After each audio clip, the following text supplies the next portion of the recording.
Gatorade is the #1 proven electrolyte blend designed to hydrate better than water. So you can lose more sweat and raise your game. Gatorade, is it in you? My name is Happy Gilmore. I haven't swung a club in years. You know what you gotta do. Grip it and rip it. Or... Oh, now that is some Happy Gilmore. Everyone is talking about the comeback kid, Happy Gilmore. Happy Knee. Yeah, baby. Happy Gilmore 2, only on Netflix July 25th. Rated PG-13, may be inappropriate for children under 13. I'm always looking for ways to show my cat how much I love her. And with Fancy Feast gems, I can pamper her whenever I want with a savory gravy on top of a gourmet mousse pâté. The pyramid shape makes serving simple, so all I have to do is peel and plate to make mealtime feel extra fancy. And with 2 entrees in every pack, it's easy to turn every day into the extraordinary. Fancy Feast gems. Make your next move with American Express Business Platinum. Enjoy complimentary access to the American Express Global Lounge Collection. And with a welcome offer of 150,000 points after you spend $20,000 on purchases on the card within your first 3 months of membership, your business can soar to new heights. Terms apply. Learn more at americanexpress.com/business-platinum. Amex Business Platinum. Built for business by American Express. It's Wednesday, guys, and we do not have to make up garbage to talk about. Do you know why? Because everybody's in camp. We are going camping today. My boy Dave, my guy B. Foster. Let's talk about some NFC North football. But before we get started, Dave, 47 days before the Bears invite you guys over to the crib and we John Wayne Gacy you guys. How you feeling? I'm feeling good, but I doubt it's going to end up that way. It's going to be the new head coach. The Chicago Bears go 0-1 on Monday Night Football. Nah. Under the floorboards you go. Hey, he can't even get his team to line up right in training camp, and you expect to win? Not going to happen. I do expect to win because that won't be a problem in 47 days. Work all the kinks out, Foster. Speaking of kinks, well, that was a terrible segue. Yeah, it was. I'm like, where are we going? Great band, by the way. Great band. I mean, it's a favorite 4-letter word of R. Kelly, but 5-letter word of R. Kelly. But let's get it going. You guys, we're in the heat dome right now. It's extreme temperatures all over the central, Midwest, upper north parts of the United States. So it's not a very pleasant time out there for the guys that's going camping. However, they're not fully padded, right, Gabe? Not yet for us. We put on the pads 28th. Yeah, it's mandated right now that players can't even do this at this point in time, which is good. I would like for the guys to get around all that weather for the sake of their health. And let's just talk about health to begin. So his team. Who's in pass already? Foster. Not, I think maybe today, but I know that you reported a week early. We reported a week early, and I think our team is now to the point to where they're itching to get into pads because Campbell actually kind of had to lay into them about the physicality a little bit, and even had to dismiss one of our players for the rest of camp for the rest of the day because he was getting a little too aggressive. But we're well on our way. You said what? That sounds like a story. Nothing too crazy, but those Dan Campbell camps are very intense and physical, so they're just chomping at the bit. You guys play a week from tomorrow night. Exciting. July 31st. Exciting times, Foster. But yeah, let's stay there with what's going on in camp for the Detroit guys. You already said that your coach, everybody's favorite, Man Campbell. He's animated about guys doing a little bit too much this early in camp. And hopefully trying to protect some players from getting hurt. Injury bug, I think that's becoming synonymous with the Detroit Lions. But you tell me, what's happening up there from an injury standpoint? And just to give you guys a heads up, Friday is our first day in pads, so we still got a couple of days. But as far as injuries are concerned, the big news around right now is that Levi Onwuzurike, our defensive lineman, who was relatively healthy last year, he's injury prone. He was certainly injury prone his first couple of years. He put together a very successful, healthy season last year, but he is out for the season already. So that is a major blow to a defensive line that's already a little shorthanded, especially with Aleem McNeil, who's going to be out for the next few months before the season starts. As the season starts, and a few other guys. But Mekhi Wingo, he's expected to come back in September. He's another reserve depth defensive line piece. And his Straw was pulled from practice with an apparent chest injury that we're thinking isn't going to be too serious. He himself has already come out and said that it's not too serious. Miles Frazier, our one of our draft picks, I think our 5th round draft pick out of LSU, who was going to be helping in the interior offensive line, is supposed to be out until September or October.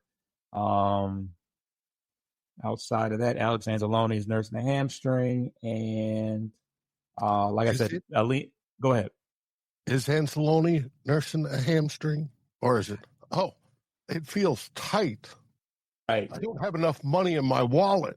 It feels tight. Hey, Jay Hawkinson had the ear infection. Right. Well, extension, and suddenly it cleared up. Magic. Yeah. I mean, the hamstring is rather close to the hamstring area. The wallet is rather close to the hamstring area. So yeah, there may be a, related issue. But actually, interesting enough, we are hosting for Kaiser White, or I believe his name is Kaiser White, but he was he's the top available linebacker free agency wise, who last played for Arizona, but I think his best years were in Philly. So we're actually hosting him today. So I don't know if there's any relation there or any correlation there, but that's pretty much as far as the main, the main injuries that we have. But yeah, that our Levi Onwuzurike, he's one of those guys that we re-signed to a 1-year deal during the off season, and kind of a I don't want to say devastating, but took us back a little bit. But we're all too familiar with that with him, because he's had back issues for the entire time that he's been alive. I don't want to poo-poo what you said about that, Dave, about the wallet being very close to the hamstring. I don't know if you've been paying attention. I think we talked about it almost a month ago. We did. When this whole situation with the NFLPA had started to unravel. J.C. Tretter is out of a job now, mostly because of some things he said on a podcast with Ross Tucker. I love Ross Tucker's podcast. One of those good content I get from over there. But what he intimated there on that podcast is that the NFL union may be instructing players who are in difficult contract situations to, exaggerate a little bit of their injuries, do a little holding in. So even though Anzalone, am I saying his name right? Even though he's not a running back, I mean, it's not unfair to at least question it, right? I wouldn't doubt it. Yeah. Hey, they've been doing it for a while. TJ Hawkinson did it, like I said. Yeah. Thanks a lot, Tretter. Now you put the bulls out right on the workers. Yeah, you blew up the spot, as they say. Hey, we might have Josh Metellus do it this season on my team. Know what that tells me? Pay us what you owe us. John Morton, B. Foster. And a lot of questions this offseason was directed at how the Lions are going to replace those coaches that they lost to the Chicago Bears. And most notably, Ben Johnson. What are you going to do with that leadership vacuum over there for that offense? But I'm hearing that John Morton is like a clone of Ben Johnson, just based on his very detailed, oriented way he's coming at the players, and very intense. But what else is what's happening out there with as it relates to how the players are not reacting to, but how they are getting comfortable with him? Check. Yeah. I mean, it's pretty much business as usual. I think the biggest I think the biggest thing that he can do is to just continue to be creative and continue to just innovate ways to utilize our weapons. We have a number of guys. I mean, we're about 4 deep as far as running backs that can truly make an impact in some way. And I think that you're going to see Jahmyr Gibbs split outside a lot more. You're going to see a lot more sets where Montgomery and Gibbs, who normally just funnel, in and out of the lineup, you're going to see more situations where they're both on the field together. And that's going to create its own set of chaos when you don't know who is going to be, receiving the ball. Is it going to be a fake to Montgomery and an end around to Gibbs around the outside? They're going to be incorporating Sione Vaki as well and splitting him outside. And, of course, we have, one of the best receivers in the league and Amon-Ra St. Brown and the continuously improving Jamison Williams. There's having a lot of weapons solves a lot of confusion and issues, because it allows you to just use your imagination. Getting the weapons in the building is, I think, a little bit more difficult than figuring out how you're going to use it all. You just, it's got to be creative. So I'm assuming same thing with Kelvin Shepherd. I think the reception so far up to this point, and it's still early, the reception for the main coordinators in Detroit has been overly positive, right? Yeah, I mean, these guys were both John Morton wasn't just here this past season, but Kelvin Shepherd has been molded and prepared for this role anyways, and he's been on the team for a while. So this comes to, it came to no surprise, and there wasn't I don't think there was a major shift in mentality and all that, because he's been here. He's been in the building the entire time. Awesome. What else is happening there? You all have all attendees, right? No one's holding out for any, I guess, raises, anything like that. Other than the Alexander Loney situation. Right. I was going to say, I don't think he's officially touched the field, but other than that, everybody's here. Even Marcus Davenport. Actually, I think he was player of the day on day 2, which is, that's good to see that he's back. Good to see that he is impressing right now. But part of me is like, just wrap him in bubble wrap and see how many games we can get out of him, from week 1 to whenever. Because I hate to say that it's inevitable, but like I said, the talent is the talent is there. That has never been a question for him.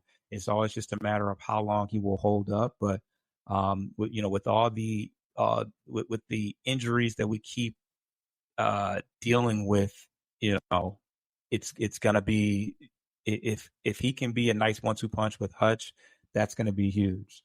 Outside of that, Hendon Hooker, who's somebody that we were looking to see a big jump, and I think he technically started off in the 3rd string role at quarterback going into camp, but he's been impressive thus far. I think the most exciting thing that I've heard is Terrion Arnold in the progression that he's making. He had some one-on-one drills with the receivers, most notably against Amon-Ra St. Brown, where he had a nice interception on him. But yeah, all things lead towards him being him making a serious jump, and he didn't record a single interception, not even like an accidental whoops, hit quarterback in a duck type interception. So I think that he is definitely going to get off the schneid as far as that's concerned. And I think that the Lions have a really good opportunity to be a top 10 secondary with DJ Reed and the number of not even just the safeties. We know the safeties are pretty elite safeties, but I think even our nickelbacks are pretty. That's a pretty stout bunch as well. Outside of that, Tate Ratledge, who did finally sign. It appears that we've said that he is going to be the starting center going into the regular season. Dan Campbell says that he's looked good, but he also describes his the learning curve to be him drinking out of a fire hose. So a lot, containing a lot of information all at once. But said the pad level has been good, but the true teller will be when he's in pads. But not a whole lot of mistakes on that transfer to the quarterback. Outside of that, Isaac Tesla has mostly been taking second team reps as of now. Graham Glasgow, it appears that he is going to be the right guard to start the season. Obviously, Miles Frazier is going to be out until October, so that kind of slows down his progression a little bit. And that's about it. Let's spin the block a little bit. I think the Packers just started camp, but who cares about the Packers? Let's talk about the Bears. So the Bears opened camp today. First, let me not say today. They actually opened camp yesterday. Their first practice was today at 8 a.m. Yesterday was more so just press conferences. Caleb Williams, Grady Jarrett, Ryan Poles, he didn't take any questions while doing his press conferences, but we got some good information. The biggest piece of news we got out of that was our all-pro cornerback, probably the best player on the Bears roster, Jalen Johnson, NFI list. Ryan Poles expects him to miss multiple weeks. He says about 2, but we don't, at that point, you're just guessing at that point because he didn't really specify what kind of injury it was. He didn't say how he got the injury. He just said it was during off-season workouts because he had been present during most of the organized team activities during the offseason. So that's one thing the Bears are dealing with. After, injury, according to reports. Yeah, leg injury. He has a lot of area to cover for the leg injury, right? The toes. Yeah. But what do you think about that, Dave? Being vague with injuries. They don't have to until a week prior to the first regular season game. They don't have to be exact. That's part of the rules. We got to live with it. Yeah, we definitely just got to live with that. And we get enough information at this point in our this point of our lives, right? We can deal with some vagueness at this point. But moving past that, Jalen Johnson's hurt.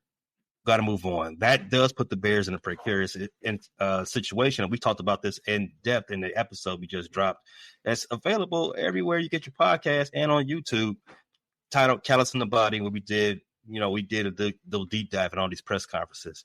So the Bears going to be without the top corner for at least their first portion of training camp. Other things that was said yesterday that caught a lot of people's attention, Dave, you in particular. The expectations, well, let me not say expectations, the desires of Caleb Williams and Ben Johnson for this next season. Caleb says, hey, my goals this season, I want to be the first quarterback to throw for 4,000 yards in a Chicago Bears jersey.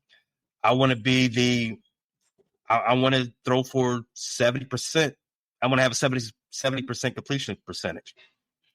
I said, hey, bro, go off. Do your thing. I want to see both of those. Now, how likely both of those can be attained?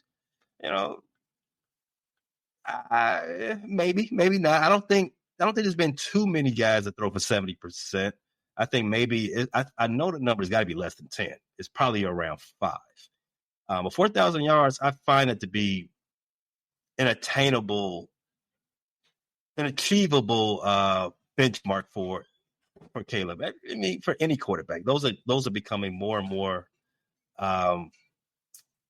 average 4,000 yards. I would just be happy if the Caleb was able to do 65% and 4,000 yards. That would be something. It's good to have goals. Absolutely. Now, I find it difficult when we get reports out of your training camp. Cassie Carlson, Fox 32 News. Bears training camp, practice 1. No sign of wide receiver Luther Burden III. First rep of 11-on-11, Caleb Williams, picked off by Tremaine Edmonds. Ben Johnson yells, "You're out!" when Caleb Williams and the first team offense couldn't even get lined up properly in 7-on-7s. And Ozzie Trapilo starting at left tackle. I think the most important thing that you just said was who was getting the first team reps. Ozzie Trapilo definitely caught him today. Everything else is par for the course. Because we only really have the same. We only really have one thing that we're really keeping an eye on at camp right now, and that's the left tackle battle between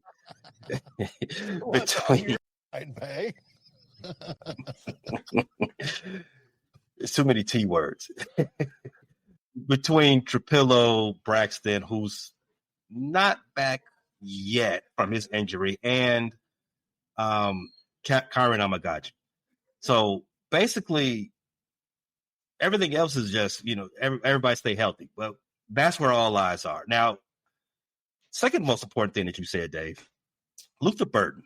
If Luther Burden wasn't going to be available to practice today, I would have appreciated somebody saying this yesterday. Ryan Poles, Ben Johnson, they made a big thing about Colston Loveland is healthy. He's ready to go. No one said anything about Luther. They signed him, and that was the last thing you heard about Luther Burden. I would like to know what's going on in that situation, because he's missed a ton of time during this offseason activities. I would like some type of update on that. According to Courtney, he's dealing with an injury suffered earlier. It was landing on the ball awkwardly in minicamp, sustained a soft tissue hamstring injury during OTAs. Yeah. It was an injury he got a long ass time ago.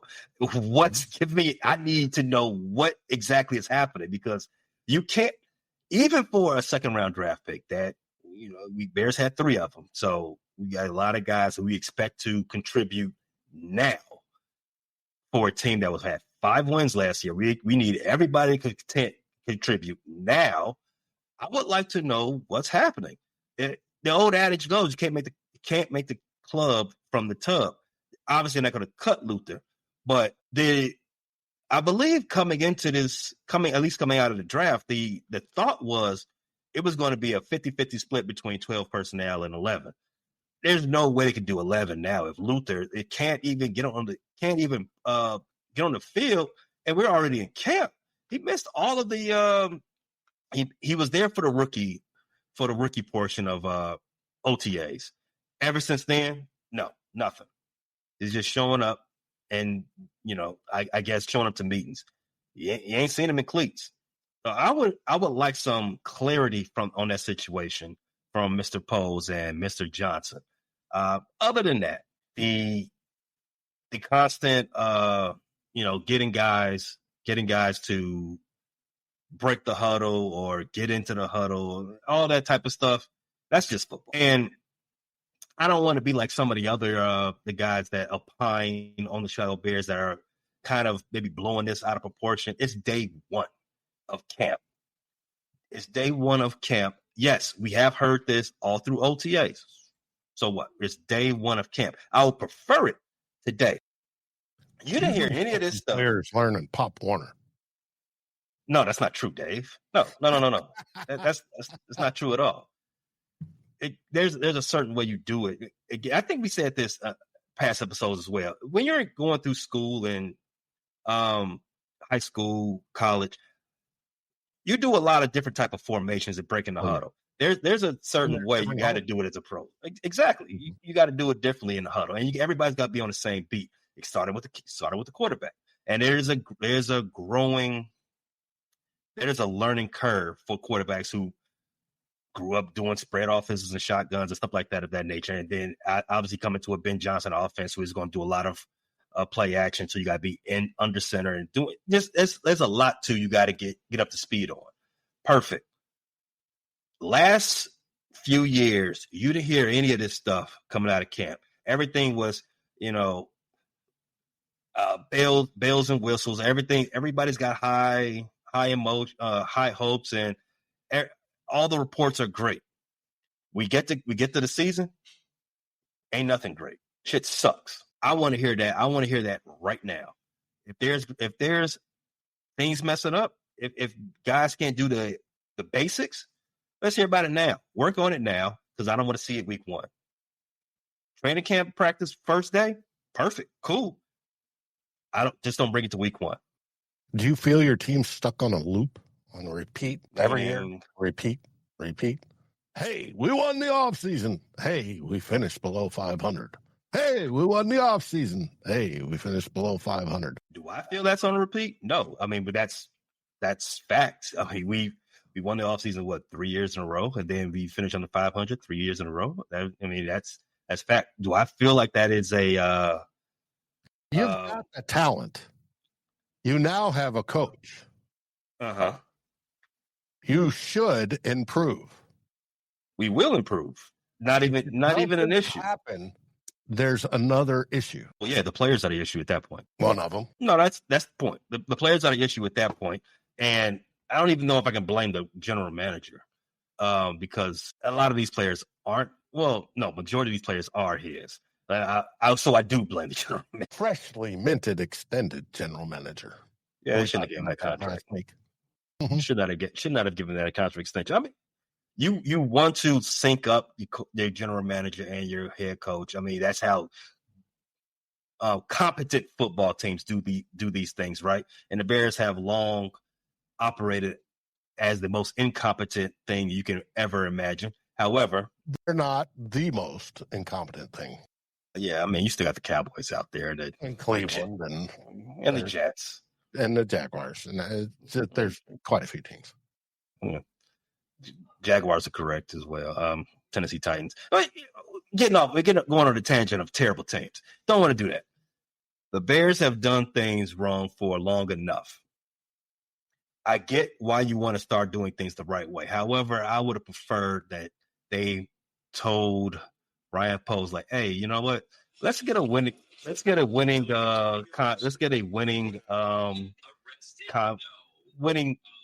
record first before we give you a contract extension. I just don't like the way that how they did business there. But again, we'll see how that plays out. Yeah, we will. And I can't wait for more reports out of your camp. Yeah.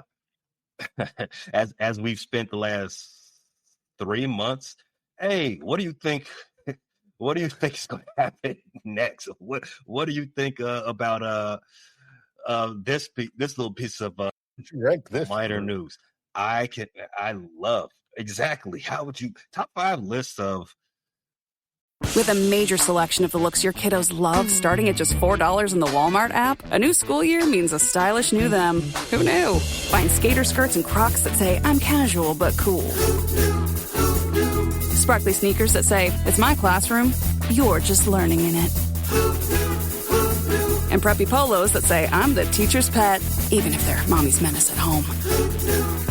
Find their favorite styles starting at just $4 in the app. The Walmart you thought you knew is now new. Ryan Reynolds here from Mint Mobile. With the price of just about everything going up, we thought we'd bring our prices down. So to help us, we brought in a reverse auctioneer, which is apparently a thing.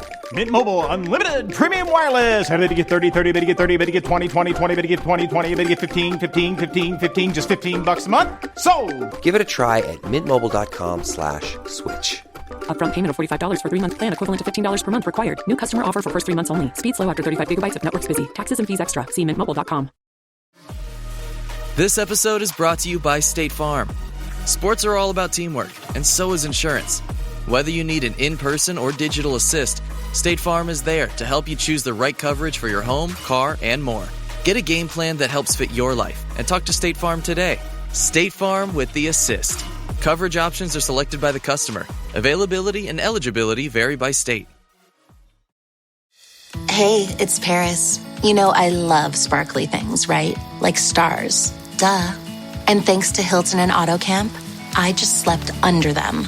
Picture me, serving looks by the fire outside my luxurious Airstream, making s'mores with the kids, while a national park is our backdrop. The great outdoors meets Hilton hospitality. That's hot. Explore all the new ways to stay at Hilton.com. Hilton for the stay. Top 5 list of alternate jerseys. Mm-hmm. Well, I won't get into it. Speaking of Cleveland Browns.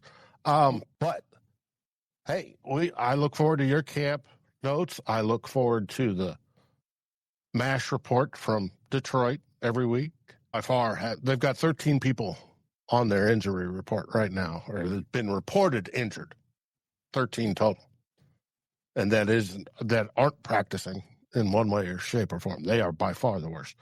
Then comes the Green Bay Packers. Mm-hmm. For injuries.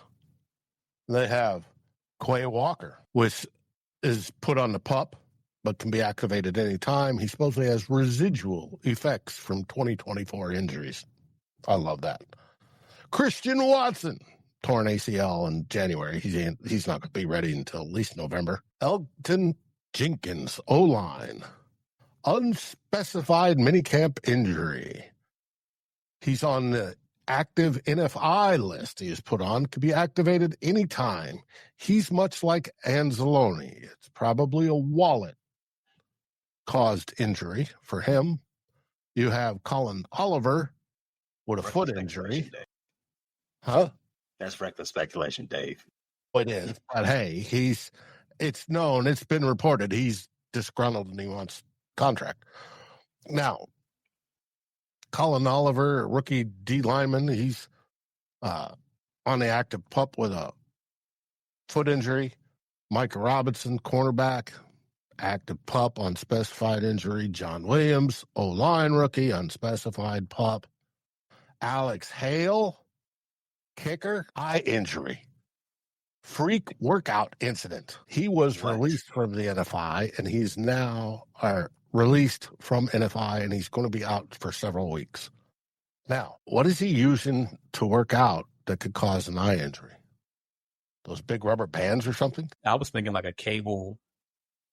Possibly. Breaking, snapping.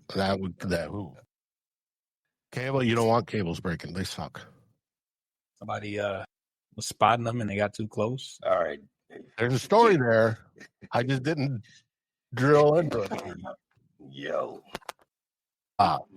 Lamar Johnson, another running back rookie. He's on the NFI. And then that's it for them. But they're not doing so well. They're doing better than Detroit Lions. Debatable. Kickers getting eye injuries. We need answers. Do we know? Do we need to know why? Why he got hurt? He's hurt. He hurt his eye. He's going to be a little Cyclops for a moment. Then let's move on. Can he kick? Well, that's what I'm hoping. Can he kick? He keeps hitting it wide right. Hey, cool. Mm-hmm. What was he even doing lifting weights anyways? They lift weights. Of course. Come on. Some of those dudes are English, Dave. I'm just talking crap because it's a kicker. They're the Packers of the positions, right? The what? What did you say? I'm just saying they're the ones that they're easy to pick on. Yeah. You're right. They are easy to pick on. Dave, Vikings training camp. We just had veterans report yesterday. There's actually been no practice until this afternoon. This is what I find interesting. Bears practice at 8:45 in the morning. They hit the field. And the reason the Vikings do it at 2:30 in the afternoon is they want all the players to take advantage of the prehab stuff, the physical fitness to keep them healthy in the morning, and then they do their educational classroom type things. And then they hit the field in the afternoon which they also hope to keep them better acclimated to the heat because it has been hot across the Midwest for, relatively speaking, for everybody, including Minnesota. So I don't have a practice. All they did was a walkthrough yesterday afternoon, and they're going to do another walkthrough, I think, today.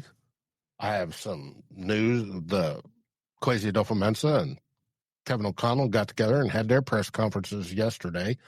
Kevin O'Connell had another one today, which he talked about a 2 running back backfield to mix things up there, Mr. Foster. And with Aaron Rodgers and Jordan Mason in the same field, not just Aaron Rodgers and C.J. Ham or something. But we're not going to see anything until, I think, press reports tomorrow when they may have had access today, but I'm not going to see anything. So it's basically a big nothing for Minnesota as of now. Now, we do have a couple of players that went on the PUP, and they are rookies. Our rookie tight end, Gary Bartholomew, he's been dealing with back issues most of the summer. Mm-hmm. And they hope he's available, that he gets through it almost any time. And also a rookie edge rusher, Chaz Chambliss. He's been having a problem with his right foot. But he's supposed to be healed up with that soon as well. But other than that, everybody is available, including Christian Darrisaw. And Will Fry? Including Will Fries. Including Rondale Moore. Those were the 3 vets that were injured or recovering all this offseason, and they have all 3 been cleared off the PUP. Now, they're going to bring them on slow. They're going to build up into shape and stuff like that with like Will Fries and Christian Darrisaw. Darrisaw's pretty much in shape, but they're going to get him acclimated. He might not go 11 on 11 on pads initially. It may take a couple of weeks, but it's going to happen. And then Rondale Moore, with his knee injury recovery, they're going to take it slow as well. But they're active. They're going to be out there. 7-on-7s and stuff like that. They're going to be out there. Individual drills, the whole works. Will Fries is coming back from a tibia injury. Tibia fracture. Was that right or left? Right. Ooh, it's tough. Well, let's talk about J.J. McCarthy, your boy. Say his name? J.J. McCarthy. I'm hearing a lot about his leadership qualities. As well, you should. Someone told me that he, from a leadership standpoint, that his swagger, his aura, as the kids like to say, is giving off Josh Allen. Yes, that's How was that? Harrison Phillips. Yes, said about him. Yes. Mm-hmm. Explain that to me. Kid's got the it factor. The it factor. Yeah. I talk about it tomorrow. Everybody listen. If you listen to Kevin Smith's The Call Sheet on FFSN, check out tomorrow's show when we go over the state of the Minnesota Vikings, and Kevin and I get into that specific topic. Now, you did say the Vikings are they're thinking about going for a running back by committee sort of thing. Oh. Or maybe as you stated, 2 running back system. Yes. Isn't that a committee, Dave? Isn't that? Well, I think of committee as sort of like what they do on the defensive line, where they rotate guys in and out as a committee, not a 2-back backfield.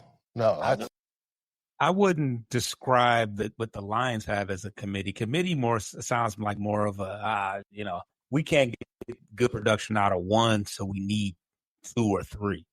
I think that's more so a thing than like when you utilize 2 pretty evenly. I think that's just a two-headed attack. Or you can get production out of anybody you put back there, and you get plus yardage from 4 running backs as you have in Detroit. But I don't think they call it a committee, though. I think committee. No, they wouldn't call it. They would call it a veer or a T or a wishbone or something like that, and that's only with 3 backs. Well, you're talking about it at one time? No. I'm just saying you Well, he's talking about right. You utilize the entire running back room is where I'm getting at. That's a committee. If you're equalized, do the Lions not do that? The whole room is like 4. Yep. Committee. Yeah, but they don't. But it's not equal amongst the 4 of them. They've used the word equal. That's the only why. It's. I think the difference is one's a formation and the other one is utilization. Right. We're talking about utilization. It's a utilization thing Right. where you're That's utilizing them. You know, you have Gibbs on one plate, Montgomery on another. Gibbs. That's committee. Montgomery. Right. That's a committee. Right. Whereas utilize Gibbs and Montgomery in the same backfield on a single play, and Goff, you got to figure out which way he's turning around and hand off the ball to. Right. No, that's just play design. That's a two back backfield play design.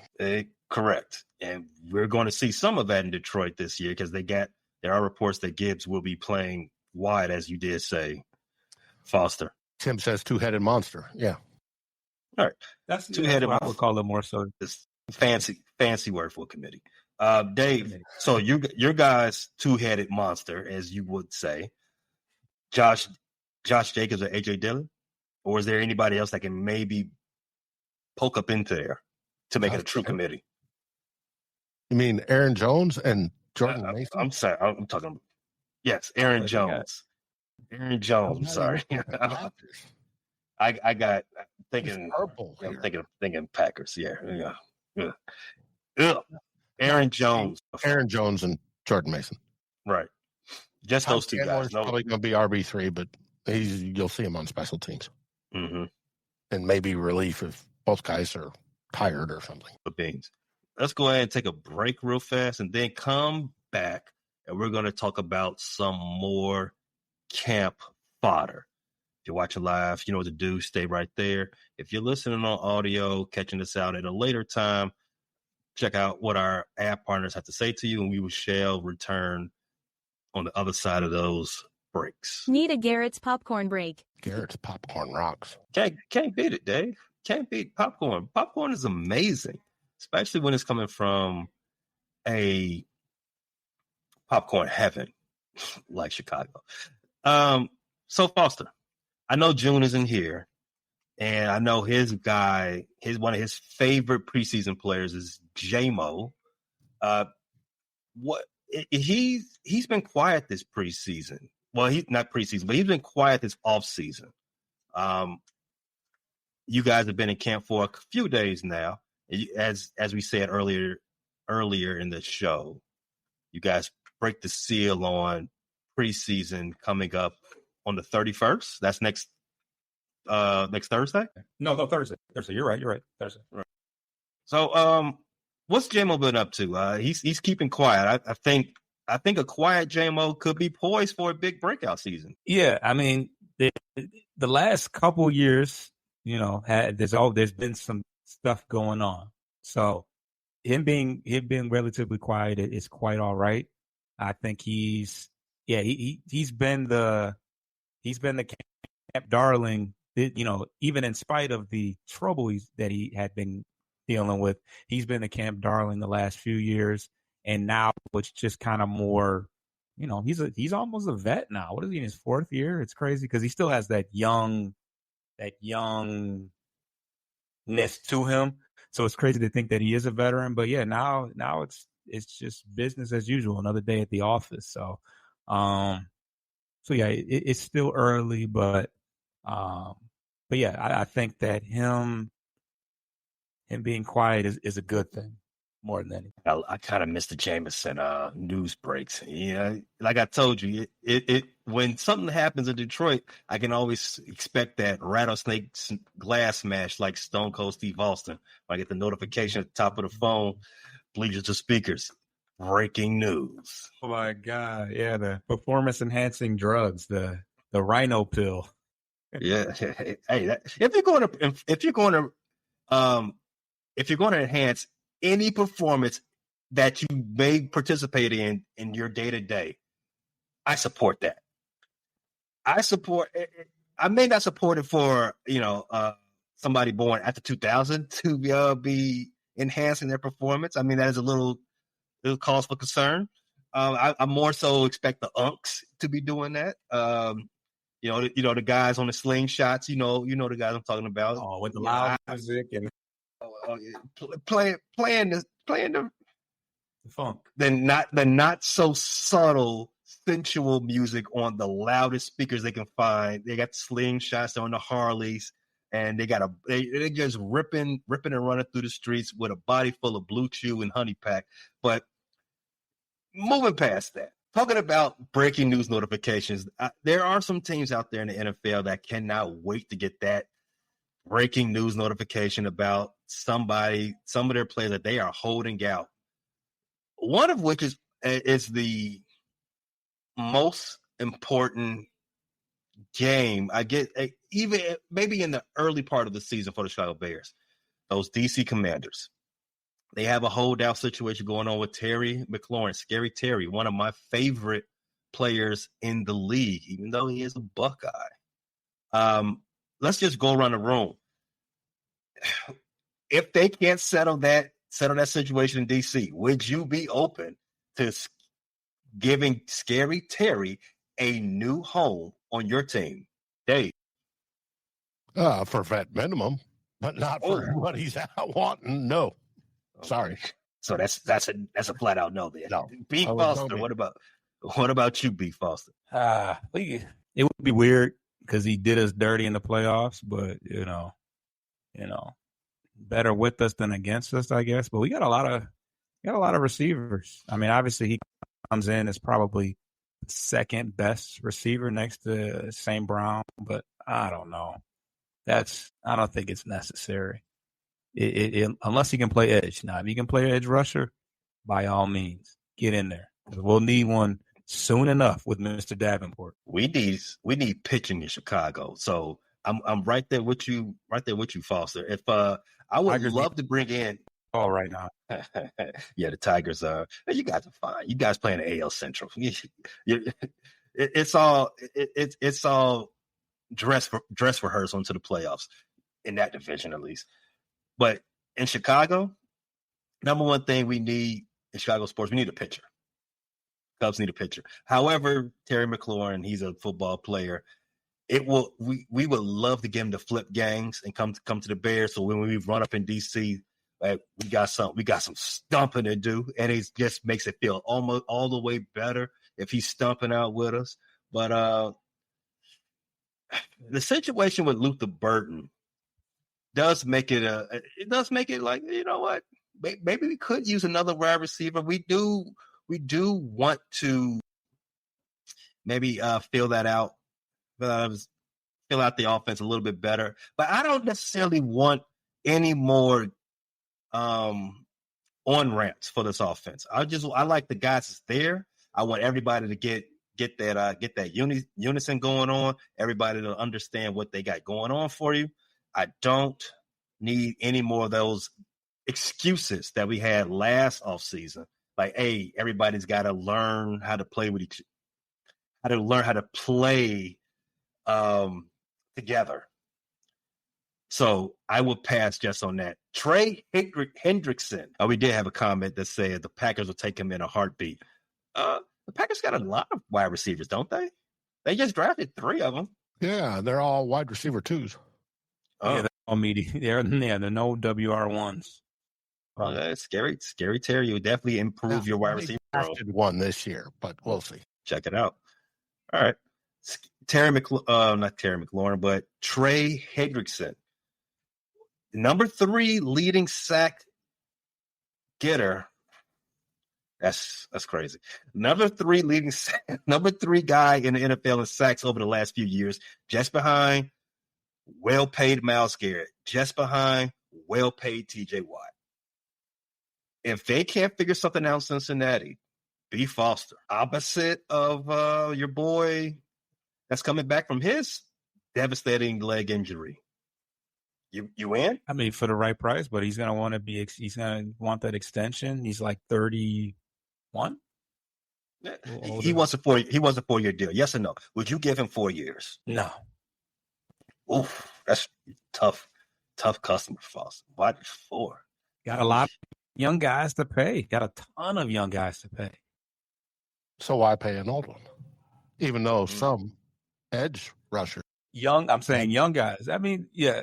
If we're under the theory of Brad Holmes, that only very rarely does a team get several All-Pro edges or have one All-Pro edge, it's because they're too expensive and they're hard, they're tough to pay. So why pay one that's on the wrong side of 30 when you got Brian Branch and Jahmyr Gibbs and Jamison Williams, guys that are like 24 years old that will need to be extended. So it doesn't make sense. Gotta work with what you gotta make it work. Gotta make it work. They also talking like money got owners instead of just spenders. Shout out to The Wire. I love being able to stick a Wire reference in there somewhere. Dave, what about you? Trey Henderson, he's available. We don't need him. Well, you know what? That's right. The Vikings. Vikings defense don't need no more smoke. You're right. You're right. The Bears, again, I'm gonna tell you right now. Even though I think Trey Henderson is a little bit pricey, he is exactly what the Bears need. Somebody opposite Montez Sweat to give that defensive pass rush the edge that they need to go to the next level. I do think the addition of Grady Jackson is going to be is going to reverberate all through the defensive line and through the pass rush. It's going to give Javon Dexter the much needed vet tutelage that he needs to continue to ascend at his career, at his position. But you can't. But Trey Henderson, he just gets to the quarterback, dogs, and that's all we want. We just want we got our eyeballs, and we're not supposed to look ahead, but we got our eyeballs on week 12. There's a certain quarterback that wears the number 12 that we got to put in the dirt. John Wayne Gacy staff. Who else is available out there? You mean the quarterback that's owned you guys for so many years? We're available. We're available for purchase, Dave. I don't know what you're talking about. The guy who claimed ownership, we're taking him to court. Okay. Just kidding. Taking him to court. And we're going to beat that boy down. Foster, you did make mention that the Tigers are backpedaling a little bit. I tell you that they are just fine. But you do more on your platform, not just Detroit Lions. Anybody that had any desire to listen to Detroit sports news coverage, where can they find that at? On the YouTube side of things, you can catch us on Bleachers to Speakers. Bleachers to Speakers is also the name of our Detroit Lions podcast. If you're looking for the Pistons post-game podcast, we do a live Central Division show every Monday. And every Sunday, me and Coach break down a week in Tigers baseball. The trade deadline is coming up. I think that is on the 31st as well. So 31st is going to be a busy day for me, more than likely, because the Lions will be making their preseason debut for the Hall of Fame game, and that'll be the final day of the trade deadline. So hopefully by that point, the Tigers are wrapping things up. Hopefully we get started real soon, because we have some holes to get addressed. And Scott Harris, the president of baseball operations, needs to be very, very busy, or there's going to be some angry fans. This is ouch. You let Pittsburgh beat you? The White Sox beat Pittsburgh. Yeah. They don't even have baseball players. They just running off vibes and the ordainment of the Pope. They ain't really got they ain't got nothing else going for them. But Dave, all football all the time. Where can anybody catch out that Minnesota Vikings podcast that you do great work? It's at Vikings First and Skull. And you can catch us on our Vikings First and Skull YouTube page, Vikings First and Skull across your favorite podcast aggregators, and even VikingsFirstandSkull.com, which will drive you to Fans First Sports Network's Minnesota Vikings tab. Or you can just go Fans First Sports Network and go drop down the Minnesota Vikings. We even have a Facebook page, believe it or not. And the dog said you left me out too. What's his name? Crypto? Merlin. But that's Merlin. not Merlin. We're dog sitting, and it's a little yapper that likes to pull stuff off my desk. Crypto. It's a little corgi named Shakira or Akira. I call it IKEA. Okay. All right. It sounded like Akira had some things they wanted to get out there too. They had some football opinions that they wanted to get off their chest too. But yeah, she's not a Vikings fan. We're hiring. We're hiring Akira. The bandwagon's open. Check us out. But over here at the Frustrated Chicago Sports Fan channel, we, just like Foster said, it's going to be a raucous few weeks coming up. Trade deadline for Major League Baseball. Camps back open for Chicago Bears. Free agency is pretty much dead in basketball, so it's really going to be a lot of stuff going on from the baseball and football front. Like I said, we just dropped an episode going into depth on the press conferences from yesterday. You want to check that out. You can catch that on YouTube and anywhere you get your podcasts. Apple Podcasts, iHeartRadio, Apple, Spotify, or anywhere else. Amazon Music, Pandora, all alike. But not a bad listen as well. I'm very proud of that episode. Lots of good laughs, lots of good information. You want to check that out. Good time. Dave, what do we say on the way out? We say, Skol Vikings! Foster, help us out. What they say in D-Town. That was pretty ferocious. I'm scared. A little. Not really. It's either that or One Pride. One Pride. Pride right. Month was last month, wasn't it? You notice that Detroit has Pride Month, and yet when they play, they're not so prideful. That's a fine. I agree. You got a podcast better than me, Foster. Check us out next week at the Bleachers and Speakers channel. Everywhere and everywhere you get your we'll be on Bleachers and Speakers channel next week live. Check us out there. Have a good rest of the week. Go Bears.